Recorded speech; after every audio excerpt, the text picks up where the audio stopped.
Alright guys, Throwback Thursday again. This time I have a shoe without a box. Unfortunately I don't have the box for this model, but I can talk to you about it and show you what it's all about. Unfortunately, for some reason I can't find the box.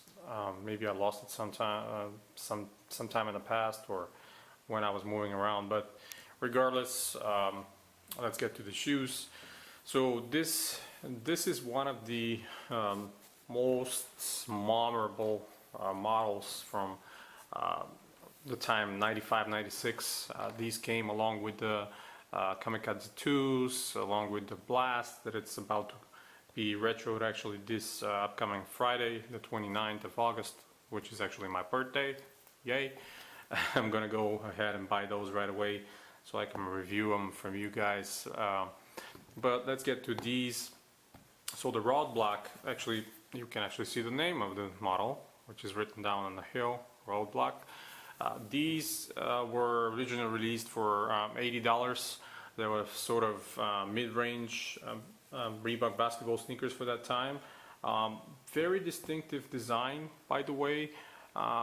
These baseball stitchings, they have all around. They have a sort of more rough industrial look alongside here, and in fact those panels are free-flowing on the side and right here, and they have these they're not even bungees, they're like synthetic material, but when you lace them tight they actually grip your foot pretty well, sort of the way a Nike Flywire does today, but these are a lot thicker. Toe cap, very interesting, very hard rubber with the Vector logo right here. These actually look like, you know, they were prepped to be part of the Blacktop series and be able to play outside with them, since the use of this heavy duty rubber for the toe cap protection. But they're for on court.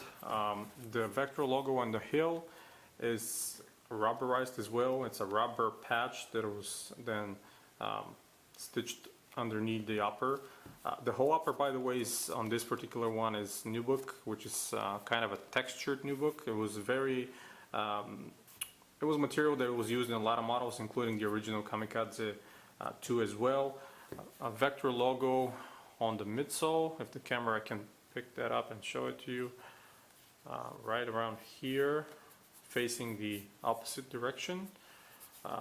The midsole is actually pretty soft. The EVA they used on this model is not your regular polyurethane. It's softer, so it's definitely not cracking or crumbling or anything like that, despite the fact that they're almost 20 years old.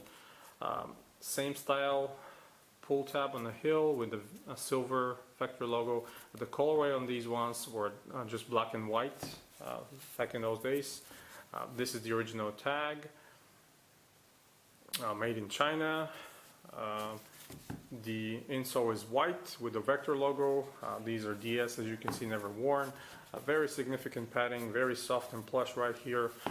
The label on the tongue along with the pull tab, and the same strap, the textured strap that kind of runs from the bottom of the tongue all the way to up. This is rubber as well. It's kind of soft rubber Reebok logo in this shape. Let me, well, actually the laces are these rope laces, pretty nice as well. Let me show you the outsole. And you've heard me many times before talking about the usage of Ultra Hexalite. This is how Ultra Hexalite look. The cells are bigger, softer, more responsive. Slight yellowing around this logo right here, maybe you can notice, but nothing too crazy, I think. And just for comparison, actually, I pulled a piece of one of my very old Reebok pairs, piece of the Hexalite, so I can show you how the original Hexalite looked like and compared to the Ultra Hexalite cells. So you can see the cells on the Ultra Hexalite are almost double the size of the original Hexalite, and by the way, Look how soft the Hexalite was back in the day. Now the walls between the cells are a lot thicker and they're harder to compress. And actually this is a normal size patch that was going on the hill, so you can imagine if this is where your heel strikes, this is the patch goes around here pretty much. So you expect this Ultra Hexalite to be roughly around the same size as this one. But the Ultra Hexalite is definitely softer, I can tell you that from my experience, due to the cells being a little bit bigger and kind of have more air inside of them, and thicker, of course. Look how thick this original Hexalite is. Not thick at all, but definitely it was a nice sensation when you put them on feet and feel them. Some of the paint from the outsole bled to it here. But yeah, this is part of original pair. This is how the Hexalite looked. I haven't cut it or anything like that, so this is the original patch of, piece of Hexalite that goes underneath your heel. So back to these interesting sort of a big herringbone traction here for the outsole. A lot of vector logos, Reebok of course right here, and Hexalite right next to the top-loaded Ultra Hexalite. On the heel we have the Roadblock, like I said, written down, and inside on the medial side as well the vector logo, and this very interesting checkerboarding style textured midsole that it's kind of reminds of these straps as well. Tone is pretty good mesh. There's mesh around here, so a little bit better heat dissipation than your normal sneakers around that time. But I really like this textured nubuck. If you can see, maybe the camera can pick it up like this. Very, very nice. This is how the original Kamikaze 2 also was, and a lot of other models. So maybe it's more expensive today to be done with the newer retros, but I really, really like that. I hope they're, someday they release a pair with these, but it is what it is. It's still good. Definitely a very interesting pair. I really like it. It carries the same design language than most of the pairs for this around the same time. By the way, these are fully wearable. No sole separation or anything around here. No crumbling of the midsole. Nothing like that. No cracking. No nothing. Like I said, stored correctly, shoes can last a very long time. These are a little bit, the other one, the left pair, it's a little bit more, probably was more exposed to light. You can see the glue yellowing where it was spilled over a little bit, so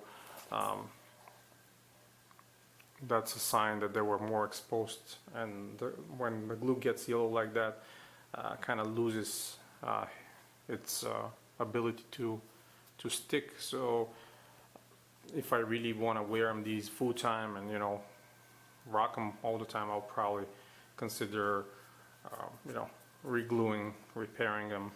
But yeah, I think they're good. I mean, they're fine from my collection. I don't plan to rock them crazy or wear them outside, just in the house, but that's okay.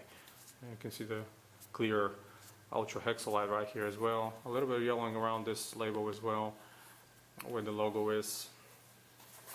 And yeah, around here a tiny bit as well. But very, very cool shoe. This stitching hole reminds me so much about my all-time favorite Blacktop pair, the Alternative. Maybe the designer is the same. The Alternative also had exactly the same baseball stitching all across the upper of the shoe, and carry the same design language. But yeah, I definitely like these a lot. Let me pull the insole and show it to you. Normal Reebok insole for back in the day had perforations like right here for better heat dissipation. And again, very thick, a lot thicker than today.